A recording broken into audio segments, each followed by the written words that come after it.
Hey guys, welcome back.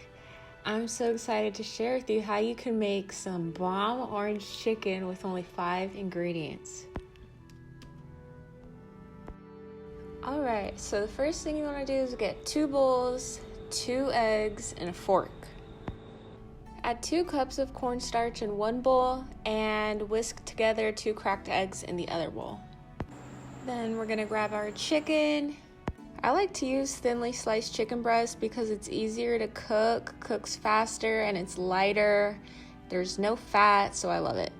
Just dice the chicken into bite-sized pieces and season it on both sides with your favorite seasonings. All of my ingredients will be in the description box, but this is just a super simple recipe. Use what you got. On that note, I'm just going right in with my hand and grabbing a handful of that chicken at a time and coating it with the cornstarch.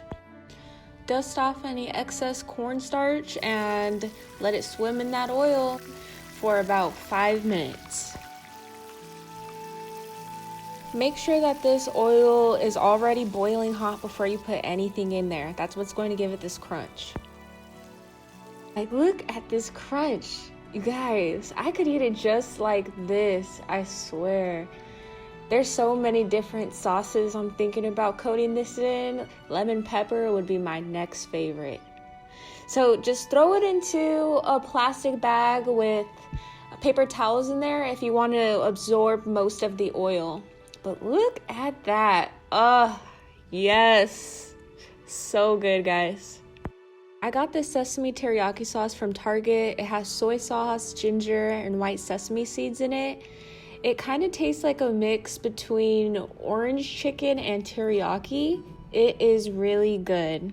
I definitely recommend this. So just let this simmer for about 2 minutes and toss frequently. Just keep tossing in that sauce, let it bubble in it, and coat the chicken nicely. Just let it absorb and soak in all of the flavors, and this is so good, guys. You're really going to enjoy this. It's so simple and easy. I really wish I could have some of this chicken right now, guys. I am currently staying in a hotel, so once I get back into a kitchen, it's game on, guys. I can't wait to start making more videos like this because I am really craving a good homemade orange chicken right about now. If this got you craving some orange chicken, or you got the ingredients to make it right now, let me know in the comments below. I hope you enjoyed this video, and I can't wait to see you in the next one. I love you. Take care. Enjoy.